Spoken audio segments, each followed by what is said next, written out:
There's a quiet moment many of us reach where we realize we've been faithful, responsible, even successful. Yet, somewhere along the way, we lost touch with ourselves. Our worth feels conditional, our energy feels thin, and our inner light feels dimmer than it once did. Today's conversation is about what it really means to come back to that light without guilt, burnout, or self abandonment. Welcome back to Inner Light, a space where we explore spirituality as a lived experience, not a performance. And today I'm joined by Lyn Green, who is an author, speaker, and community advocate whose work centers on healing, faith led resilience, and stewarding one's calling with integrity. Lynn helps people reconnect with worthiness, set healthy boundaries, and move forward in obedience without losing themselves in the process. And in this episode, we're exploring worthiness, healing, and what it looks like to reconnect with your inner light in a grounded, faithful way. Lynn, firstly, welcome to the podcast. It is such an honor to host you today, and I'm looking forward to this conversation.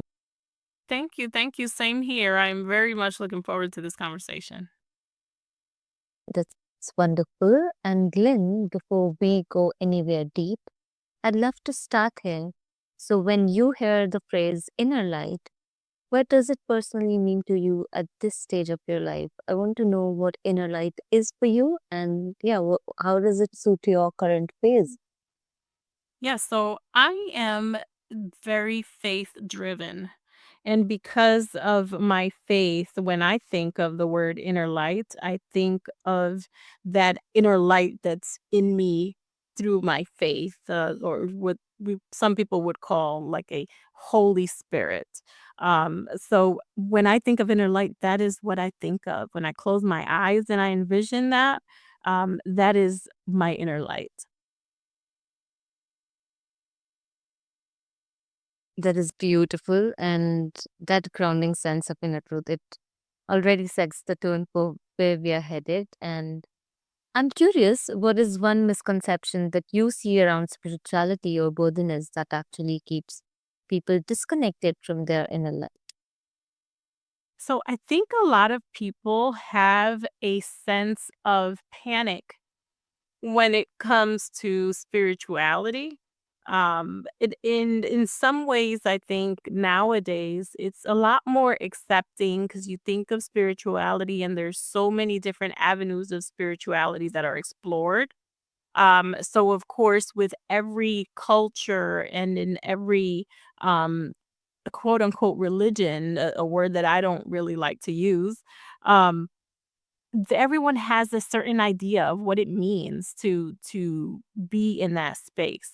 And I think that there's panic sometimes with that because there is a sense of maybe I'm not prepared for what is going to be required of me if I really just allow myself the space to be in the spiritual, spiritual realm, whatever that might be for different people. For sure, I know I see that a lot with Christians who feel like they can't start a path of healing because they feel like so much more is going to be required of them than they're able to give. So that's what I think of sometimes when it comes to just finding a sense of worth in that space. And I just wish people would be a little more graceful to themselves and not pressure so much as it's just really getting to the core of who we are and just being at peace and living in that joy.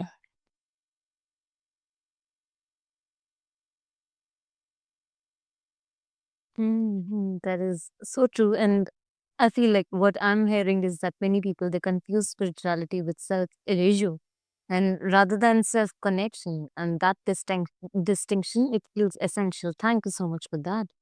And excuse me, let's stay with that for a moment. I want to know, where do you think this connection from worthiness really begins, especially for people were deeply faithful or service oriented, or yeah, they just know and they're aware about themselves. But then, where does this disconnection come from? I think a lot of our disconnect with our own self-worth is based on our childhood development, right? The things that we experienced in our childhoods, good or bad, but mostly the things that were negative memories while we were growing up that really make us feel like we had to earn love or that we had to earn a sense of peace and enjoyment in life. And so when we grow up in an environment, let's say that's dysfunctional, which was a little bit of my story, I felt like I had to prove myself to feel worthy of love. I had to do something in exchange. I had to make someone proud. I had to overextend myself. And if I didn't do that, then I didn't feel worthy of love because the love that I was receiving was conditional based on me doing these things. So I think that's where it starts at the root, just in the ways that we've grown up and what we've seen and what we've experienced. That is so, so true. And I totally get that. It sounds like over time, devotion, it turns into pressure and calling turns into obligation, is what I feel. And I want to know, how does this loss of inner light tend to show up day to day, in relationships, leadership, or even in how people talk to themselves? Yeah, so when people don't have this sense of inner light, as you express it, it really shows up in a lack of confidence or overconfidence. For me, for instance, and I expressed this in the book that I wrote, the story of my life, which is an immigrant women's story of overcoming failure, and it centers on mother daughter relationship issues. It's called Enough with the Secrets, Mama. In my growing up, what it did for me was it made me be a perfectionist, an overachiever, always searching to accomplish a goal. Because in my childhood, I noticed when I was all those things, um, I was loved at a different level, in a different way. I was accepted. And so into my adulthood, what that created was a struggle, a struggle with me constantly looking to achieve and do everything perfectly to the point where it was causing a strain in my life. It was creating anxiety within me, which itself is the biggest dimmer of inner light, I think. When you have a sense of that nothing that you're doing is ever good enough, it really does dim your inner light in so many ways. It surely does. And I feel, that inner exhaustion that you're describing, it feels so familiar to many listeners, especially those who are always holding space for others. And I'm so sure that they resonate with this. And there are always tools to cope with this too, right? So can we discuss about those? So if someone is listening and thinking, yes, that's me, where would you suggest they begin reconnecting with their inner light in a way that feels safe and sustainable?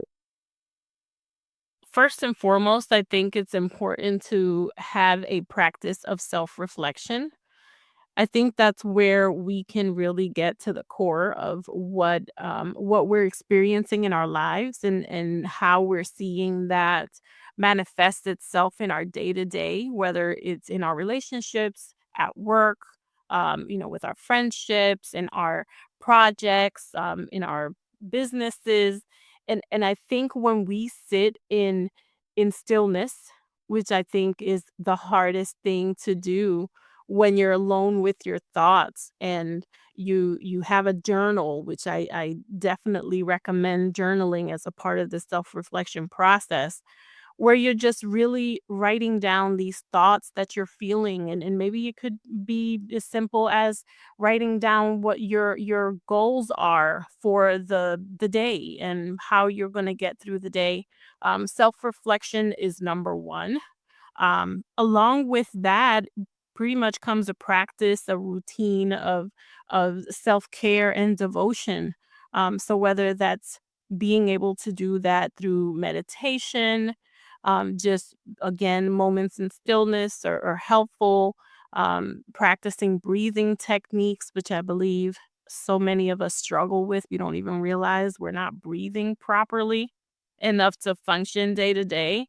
Um, and some practices that are help you physically, just an exercise practice. So for me, my routine in the morning is, and for me, it's in the morning, it can be in the evening. For others, it's just waking up to some prayer, meditation, and devotional time and incorporating some fitness into that routine, just showing love to myself.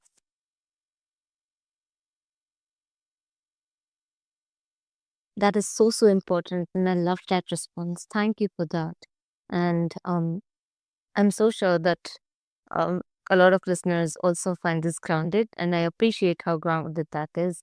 Not dramatic change, but faithful attention to the self that, God already values. And that is something which would even help us grow further. And now, I want to know that when old patterns return, like guilt, overgiving, or burnout, what helps someone stay anchored instead of slipping back into self abandonment? So it's important to realize what the signs are for burnout. And when you reach that point, sometimes it's too late because you're already so exhausted from the effects of being burnt out. I think it's important for us to develop a practice to be more in tune with our bodies, and our bodies give us signs. Some of that may be increased heart rate, or your palms are sweaty, or even you can't sleep or you can't focus. When we realize those things are happening, it's a sign that we're in the process of being burnt out. And so not letting it get to the point where we are physically ill and starting to have other health complications as a result, because this all affects our mental well-being, not just our physical. So I'd say definitely being more in tune with ourselves and with our bodies and how we're responding to stress, and how that's affecting us physically and how it's affecting the people around us. That is so true. And that idea, rather than self sacrifice, it reframes everything. And I'm so sure it gives permission to rest without losing purpose. And thank you for that. Also, for anyone listening um, who feels disconnected or unworthy right now, I want to ask this gently to you, listeners. What part of you has been waiting for permission to be cared for too? I mean, just introspect on this. And the key takeaway that I'm taking from Lynn today is that your inner light is not something that you earn through perfection. It's something that you protect through alignment, honesty, and grace. And Lynn, before we close, where can listeners find you and continue learning from your work? And just share the space where they can reach out to you. And if there is anything else that you want to address to our listeners, just let them know. Yes, absolutely. So you can find me on all social media platforms under my inspirational blog platform, which is It's a Lifestyle. And I'll spell that for you because it's spelled a little funky and different. It's IS as in Sam, S as in Sam, A, live, like live style, STYLE. So that's ISSALIBE. STYLE is where I am most active with all things inspiration, all things related to my book, and many different things that I do within the community. Greenconsultingofficial.com is another project where I support small businesses and nonprofits, and they can certainly take a look at what we have going on there. And as far as what I'd like to leave them with is love yourself and be gracious to yourself and be patient with the process. Rome wasn't built in a day, like they say. So it takes time to get yourself to your best self. And just the fact that you're listening to this podcast is a great start. That was beautiful, and thank you for spending this time with us on Inner Light. If today's conversation stirred something within you, listeners, sit with it. Let it speak, and remember that reconnecting with your inner light is not a detour from faith or purpose. It's often the way back home. And until next time, take gentle care of yourself. And I am Pragya, your host, signing off.